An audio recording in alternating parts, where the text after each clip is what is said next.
तो ये है स्टूडेंट क्लास 10 हिंदी के महत्वपूर्ण गद्यांश और पद्यांश जो आपके बोर्ड एग्जाम में लगभग हर साल पूछे जाते हैं। तो हेलो स्टूडेंट्स, आज के इस वीडियो में हम पढ़ेंगे 10th हिंदी के ऐसे मोस्ट इंपोर्टेंट गद्यांश और पद्यांश को ना जो आपके बोर्ड एग्जाम में लगातार पूछे गए हैं। और आज के इस वीडियो में मैं आपका हिंदी में 12 नंबर कंप्लीट कराऊंगा, मतलब 6 नंबर आपका गद्यांश का और 6 नंबर आपका पद्यांश का, यानी कि 12 नंबर टोटल हम कंप्लीट करवाएंगे। और आप पेपर उठाकर देख लेना, जो गद्यांश और पद्यांश मैं आपको बताऊंगा। देखो, ये वाला गद्यांश है जो बहुत ज्यादा इंपॉर्टेंट है और ये वाला पद्यांश है, आप खुद ही देख लो कितनी बार आपके बोर्ड एग्जाम में आ चुका है। तो दोनों को आज हम सॉल्व करेंगे, कैसे संदर्भ लिखना है, कैसे हमें जाकर बोर्ड एग्जाम की कॉपी में लिखना है, वो भी मैं इस वीडियो में बताने वाला हूं। तो आज ही कर लो 12 नंबर कंप्लीट। मैंने सारे बुक को एनालाइज करके, क्वेश्चन बैंक को एनालाइज करके ये गद्यांश और पद्यांश आपके लिए ढूंढे हैं। तो भैया बस इन गद्यांश और पद्यांश को सॉल्व कर लेना, इससे बाहर कुछ नहीं आएगा। जैसा मैं बताऊंगा ऐसे लिखोगे तो आपको पूरे नंबर मिलेंगे। तो चलिए स्टार्ट करते हैं। बस आप लोग इस वीडियो को लाइक करना, चैनल को सब्सक्राइब कर लेना, और इसका पीडीएफ चाहिए तो कमेंट में सारे बच्चे पीडीएफ लिख देंगे, मैं पीडीएफ दे दूंगा, ठीक है। तो देखो, सबसे पहले हम गद्यांश की अगर बात कर लें तो कुछ ऐसे आपको क्वेश्चन दिया जाएगा। ध्यान से समझो, ये क्वेश्चन आपका है। पहले क्या किया जाएगा, आपको एक गद्यांश दे दिया जाएगा हिंदी के किसी चैप्टर का। उसके बाद में इसके नीचे 3 क्वेश्चन दे दिए जाएंगे जिसके लिए आपको 2-2 नंबर मिलेंगे। अब देखो, सबसे पहले इस गद्यांश को हम खूब ध्यान से पढ़ेंगे। भाई पढ़ोगे तभी इसका आंसर बिल्कुल सही सही दे पाओगे, नहीं तो प्रॉब्लम होगी आपको, ठीक है। तो पहले इस गद्यांश को ध्यान से पढ़ लो, आंसर हम ढूंढ के आपको बता देते हैं, बाकी देखा जाएगा। देखो ध्यान से क्या है गद्यांश में, बहुत ध्यान से समझना।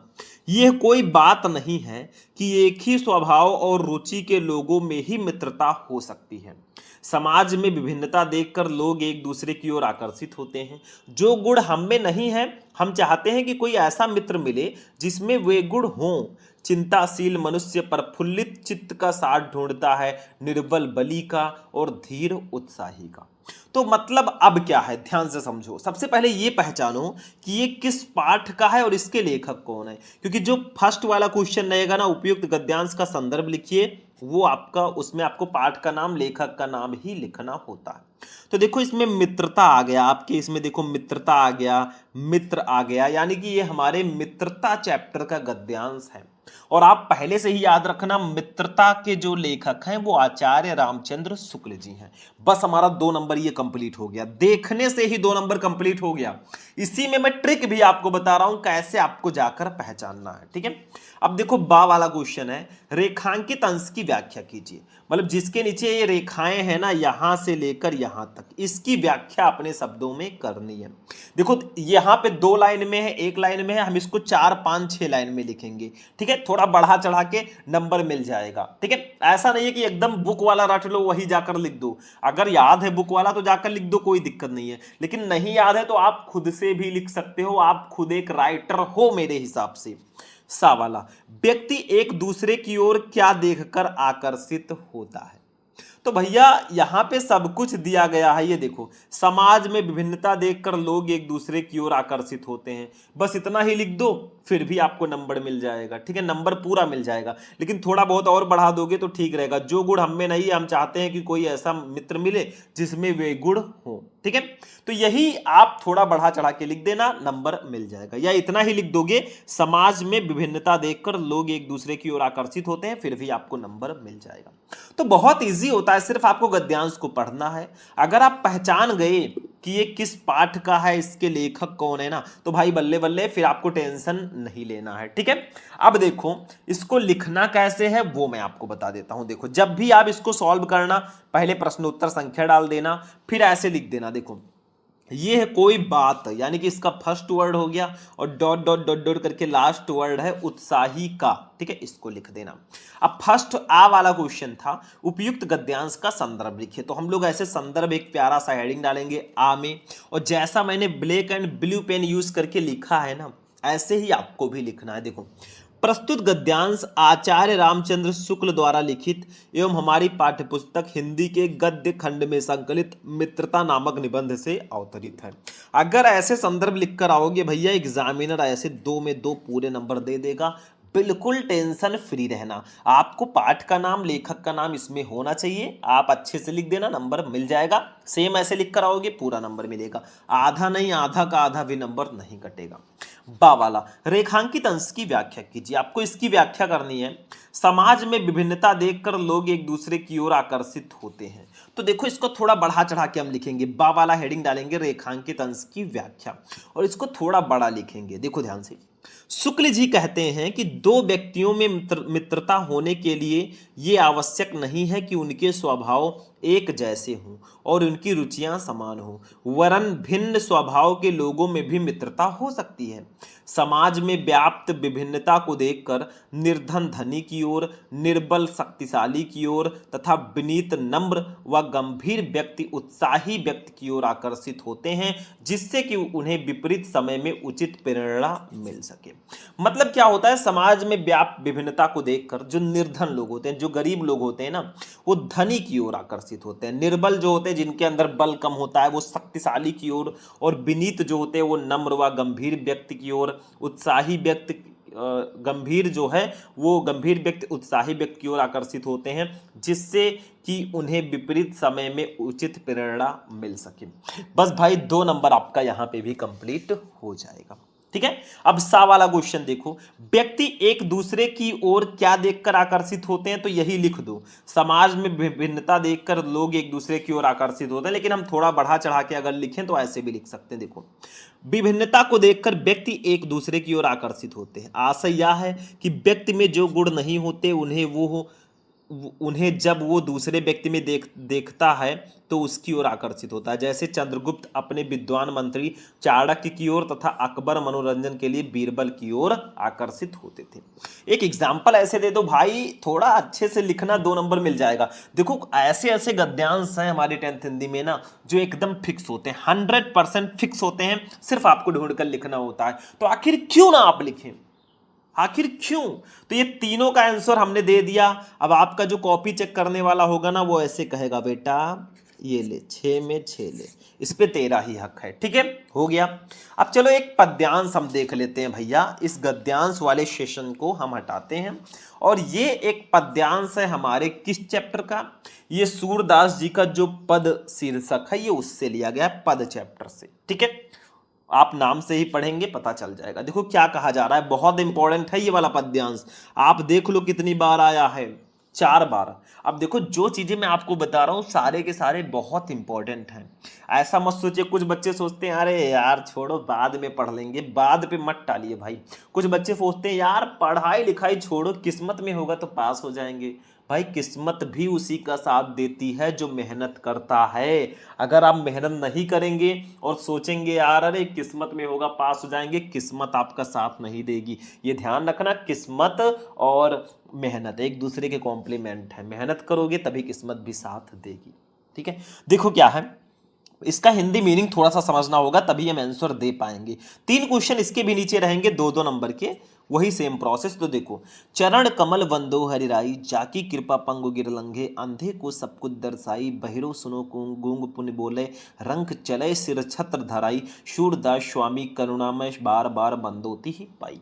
देखो क्या कहा जा रहा है, सूरदास जी कहते हैं, सूरदास जी श्री कृष्ण यानी कि हरि जी के चरणों की वंदना करते हुए कहते हैं, चरण कमल, जो श्री कृष्ण जी के कमल समान चरण है, उनकी वंदना करता हूं हरिराई श्री कृष्ण जी के। सूरदास जी कहते हैं मैं श्री कृष्ण जी के यानी कि हरि जी के चरण कमल की वंदना करता हूं, कमल सदृश चरणों की वंदना करता हूं। जाकी कृपा, जिनकी कृपा से पंगु का मतलब होता है लंगड़ा व्यक्ति भी गिरी पहाड़ को लांघ सकता है। जिनकी कृपा से लंगड़ा व्यक्ति भी पहाड़ को पार कर जाता है, मतलब श्री कृष्ण जी की कृपा से। अंधे को सब कुछ दर्शाई, और अंधे व्यक्ति को सब कुछ दर्शाई दिखने लगता है, और अंधे व्यक्ति को सब कुछ दिखने लगता है। बहिरो सुने, बहिरे जो व्यक्ति हैं वो सुनने लगते हैं। गूंग पुन बोले, और जो गूंगे व्यक्ति है वो पुनः बोलने लगते हैं। ठीक है।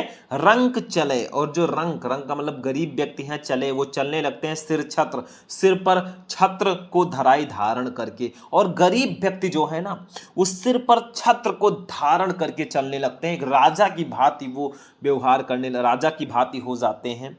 तो उनके चरणों की मैं बार बार वंदना करता हूं, जिनकी कृपा से ये सब होता है। सूरदास स्वामी करुणा में सूरदास, अब देखो सूरदास आ गया तो आप पहचान जाना ये पद चैप्टर का है, ठीक है। तो सूरदास स्वामी करुणा में, सूरदास जी ने स्वामी करुणा में, स्वामी करुणा में मतलब करुणा के सागर, ठीक है। सूरदास जी ने करुणा के सागर श्री कृष्ण जी को कहा, बार बार बंदो तिह पाई, मतलब बार बार बंदो, बंदो का मतलब वंदना करता हूं, तिह पाई यानी कि चरणों की, श्री कृष्ण जी के चरणों की। फिर वो कहते हैं मैं बार बार श्री कृष्ण जी के चरणों की वंदना करता हूं। एक बार फिर से मैं रिपीट करूंगा, चरण कमल बंदो हरिराई, मतलब मैं श्री कृष्ण जी के कमल सदृश चरणों की वंदना करता हूं, जाकी कृपा पंगु गिर लंघे, अंधे को सब कुछ दर्शाई, जिनकी कृपा से लंगड़ा व्यक्ति भी पहाड़ को पार कर सकता है और अंधे व्यक्ति को सब कुछ दिखाई देने लगता है। बहिरो सुने गूंगे पुन बोले, और बहिरे व्यक्ति सुनने लगते हैं और गूंगे व्यक्ति पुनः बोलने लगते हैं। रंक चढ़े चले सिर छत्र धराई, और जो गरीब व्यक्ति हैं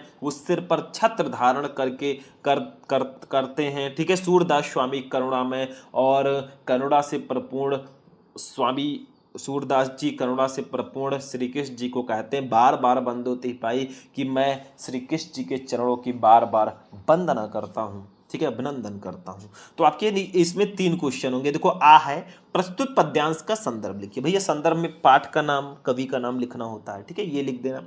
रेखांकित अंश की व्याख्या कीजिए। अब यहाँ पे आपको क्या करना है, तो देखिए यहाँ पे क्या होगा ना, जैसे देखो यहाँ पे जो 3 लाइनें हैं, ये इसके नीचे रेखाएं हैं। देखो रेखाएं अभी तक नहीं थी, मैंने कर दिया क्योंकि इसमें रेखाएं थी, ठीक है, शायद लिखने में प्रॉब्लम हो गई। तो ये रेखाएं, इसकी आपको व्याख्या करनी है इन 3 लाइनों की, ठीक है। सा सूरदास स्वामी में कौन सा अलंकार है भैया, तो सूरदास स्वामी में अनुप्रास अलंकार होगा, क्योंकि इसमें सा वर्ण की बार बार आवृत्ति हुई है, ठीक है। अनुप्रास अलंकार क्या होता है, वो अलंकार जिसमें एक ही वर्ण की बार बार आवृत्ति हो, वहां पे अनुप्रास अलंकार होता है। अब इसका आंसर कैसे लिखेंगे, ध्यान से समझ लो। देखो ऐसे लिखेंगे, चरण कमल dot dot dot dot dot dot करके तिह पाई, देखो इसका फर्स्ट वर्ड लास्ट वर्ड, फिर आ वाला है संदर्भ, प्रस्तुत पद्यांश का संदर्भ लिखिए, तो आ वाला है संदर्भ। तो हम ऐसे हेडिंग डालेंगे, लिखेंगे, देखो ध्यान से, प्रस्तुत पद्यांश श्री सूरदास द्वारा रचित सूर सागर नामक ग्रंथ से हमारी पाठ्य पुस्तक हिंदी के काव्य खंड में संकलित पद शीर्षक से अवतरित है। मतलब ये हो गया कवि का नाम, ये हो गया शीर्षक का नाम, और 2 नंबर कॉपी चेक करने वाला कर देगा आपके नाम। मतलब ऐसे लिखना है, प्रस्तुत पद्यांश श्री सूरदास द्वारा रचित सूरसागर नामक ग्रंथ से हमारी पाठ्यपुस्तक हिंदी के काव्य खंड में संकलित पद शीर्षक से अवतरित है। मतलब सूरदास जी का एक सूरसागर ग्रंथ है ना, ये उसी से लिया गया है पद, ठीक है। तो 2 नंबर आपका कंप्लीट। बा रेखांकित अंश की व्याख्या कीजिए। इसकी व्याख्या करनी है, जाकी कृपा पंगु गिर लंघे, अंधे को सब कुछ दर्शाई, बहिरो सुने गूंग पुन बोले, रंक चढ़े सिर छत्र धराई, सूरदास स्वामी करुणा में बार बार बंदो तिह पाई। तो देखो रेखांकित अंश की व्याख्या हेडिंग डालेंगे, लिखेंगे, भक्त शिरोमणि सूरदास श्री कृष्ण के कमल रूपी चरणों की वंदना करते हुए कहते हैं कि इन चरणों का प्रभाव बहुत व्यापक है। इनकी कृपा हो जाने पर लंगड़ा व्यक्ति भी पर्वतों को लांघ लेता है और अंधे को सब कुछ दिखाई देने लगता है। इन चरणों के अनोखे प्रभाव के कारण बहरा व्यक्ति सुनने लगता है और गूंगा पुनः बोलने लगता है। किसी दरिद्र व्यक्ति पर श्री कृष्ण के चरणों की कृपा हो जाने पर वो राजा बनकर अपने सिर पर राज छत्र धारण कर लेता है। सूरदास जी कहते हैं कि ऐसे दयालु प्रभु श्री कृष्ण के चरणों की मैं बार बार वंदना करता हूँ। बस हो गया, 2 नंबर कंप्लीट भाई। अगर सही से जाने रहोगे, हिंदी मीनिंग पता होगा, तो ये सब आपके लिए बिल्कुल हलवा है, ठीक है, एकदम सिंपल है, स्क्रीनशॉट ले लो। अब देखो सा वाला, सूरदास स्वामी में कौन सा अलंकार है, मतलब सूरदास स्वामी में कौन सा अलंकार होगा, तो मैंने यहां पे बता दिया भैया, सूरदास स्वामी में अनुप्रास अलंकार होगा, ठीक है, समझ में आ रहा है। तो ये आपका हो जाएगा 2 नंबर कंप्लीट। तो भैया यहां पर भी एग्जामिनर आपको क्या करेगा ना, ऐसे कहेगा बेटा ये ले 6 में 6 ले, ठीक है, इस पे तेरा ही हक है, और पूरा का पूरा नंबर आपको वो दे देगा। ठीक है, समझ में आ गया भैया। तो यही आपका है क्लास 10 हिंदी के महत्वपूर्ण गद्यांश और पद्यांश। आज मैंने आपको एक गद्यांश एक पद्यांश बताया, टेंशन मत लेना। ऐसे ही जितने भी इंपॉर्टेंट गद्यांश और पद्यांश है ना, सबका मैं क्लास लेकर आऊंगा। जब तक आपको 95% प्लस नहीं दिलवा देता भाई, मैं मानूंगा नहीं। ठीक है, आपसे सिर्फ एक ही रिक्वेस्ट है, इस वीडियो को लाइक कर देना, चैनल पर नए हो चैनल को भी सब्सक्राइब कर लेना, और अगर किसी और टॉपिक पर वीडियो चाहिए ना, फटाफट आप लोग कमेंट कर दिया करो। ऐसा मत सोचा करो कि सर जी बनाएंगे कि नहीं बनाएंगे। अगर आपका कमेंट आएगा ना, मैं क्लास लेकर आ जाऊंगा, टेंशन मत लेना। तो चलते हैं, फिर मिलेंगे किसी नेक्स्ट वीडियो में नेक्स्ट टॉपिक के साथ। तब तक के लिए जय हिंद।